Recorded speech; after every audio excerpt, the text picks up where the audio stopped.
Hi guys, ఈరోజు టాపిక్లోకి వెళ్ళే ముందు మన ఛానల్ని ఎవరెవరైతే కొత్తగా చూస్తున్నారో అందరూ సబ్స్క్రైబ్ చేసుకోండి. ఎందుకంటే ప్రతి ఒక్క సబ్స్క్రైబర్ మాకు చాలా ఇంపార్టెంట్. ఇలాంటి మంచి మంచి కంటెంట్తో నేను మీ ముందుకు వస్తాను. సరే, లేట్ చేయకుండా టాపిక్లోకి వెళ్దామా? మీరు ఈ పర్సన్ పేరు ఎప్పుడైనా విన్నారా? Nambi Narayan, ISRO top most scientist. ఈయనకి 2019లో పద్మభూషణ్ అవార్డు వచ్చింది, India's third highest civilian award. ఈయన ఒక బుక్ కూడా రాశారు.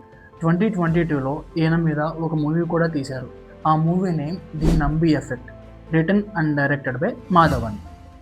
ఈయన 1994లో క్రయోజనిక్ ఇంజన్ని రెడీ చేశారు.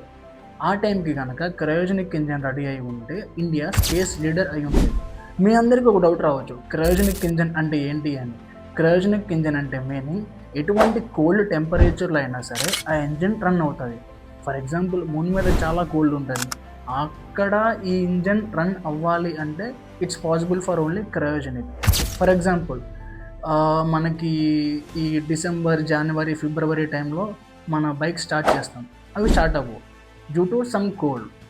ఈ కొంచెం కోల్డ్ వల్లే ఈ మన బైక్ స్టార్ట్ అవ్వట్లేదు అంటే అక్కడ మూన్ మీద ఎంత కోల్డ్ ఉంటుంది, అక్కడ ఇంజన్ రన్ అవ్వాలంటే it's possible for only cryogenic engine. ఇంత అడ్వాన్స్ టెక్నాలజీని నంబి నారాయణ్ గారు కనిపెట్టారు. బట్ ఆయన మీద దేశద్రోహి అని ముద్ర వేశారు, స్పై అని జైల్లో పెట్టారు. బట్ ఎవిడెన్స్, ప్రూఫ్స్ ఏమీ లేవు.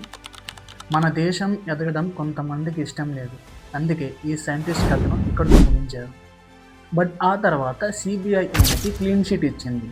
సుప్రీంకోర్టు నుంచి 50 lakhs కంపెన్సేషన్ వచ్చింది. బట్ దేశద్రోహి అని వేసిన ముద్ర 20-30 ఏళ్ల కష్టాన్ని ఎవరు వెనక్కి తీసుకురాలేరు కదా. ఒక తప్పుడు ఆరోపణ ఒక జీవితాన్ని నాశనం చేస్తుంది. దీని మీద మీ ఒపీనియన్ ఏంటి? కామెంట్ చేయండి. Thank you.